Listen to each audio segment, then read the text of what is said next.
Agid. Today we're going to discuss static long tones. Long tones are very important to all wind players because our tone serves as our first impression. Um, for example, I like to use the analogy: a tone is what is our appearance on our instrument. Just like if you were to see me walking down the street with this shirt on, you would have one of two reactions maybe. You would either look at my shirt and say, oh my God, that's the most hideous shirt I've ever seen in my life. Or you're going to look at it and say, wow, that's a really cool shirt. Maybe this guy looks like an interesting guy. So tone serves as that first impression.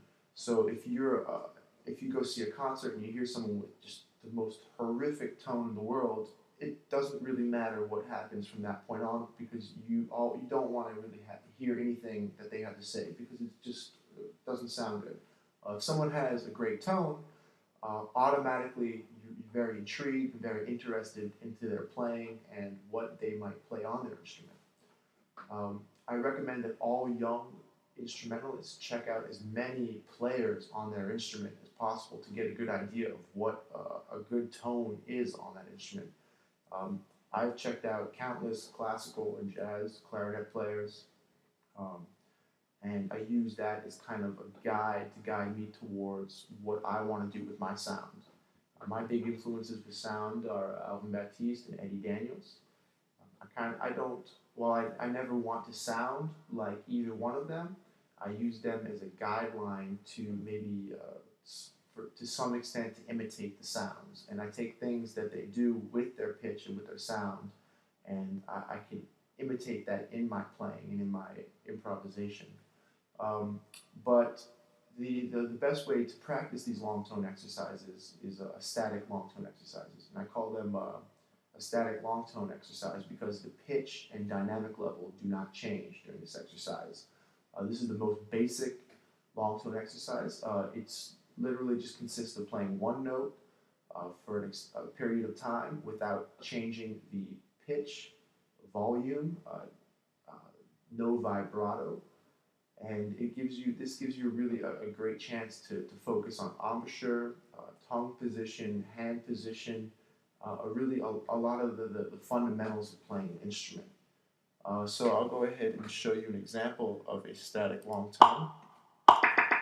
What I'm going to do is play maybe a low C for 8 counts, and while I'm doing this, I'm going to shoot to keep a consistent sound with no vibrato, no change in pitch. And let's see if I can do that.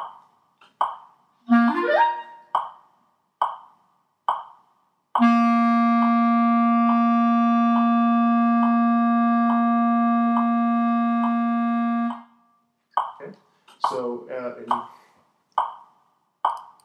so in that note, I could tell at the beginning of the note I had a heart attack, and immediately it dropped off just a little bit. And the longer I held the note, then the dynamic level began to die out.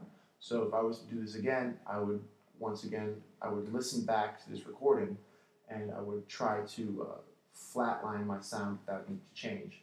While you're practicing these static long tone exercises, I don't like to emphasize attack and release of the note because that's you're adding too many things to your playing. So the attack and release of the notes can be addressed with other exercises, and I call that an on-off exercise. So with these static long tone exercises, you want to take this throughout the range of your instrument, from low E all the way to high G. Everything you do in the low register on the clarinet will become magnified the higher you go. So I had a little issue with my C. Let's see if I can fix it, and I'm going to play a high G with the same exercise.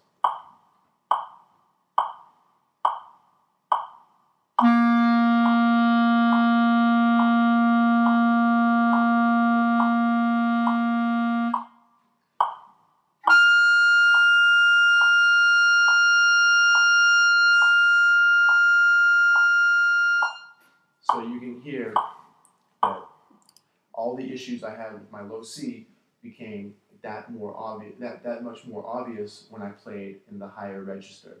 So once again, take these exercises, play them chromatically or in different intervals throughout the instrument, but make sure you take them throughout the entire range of the instrument.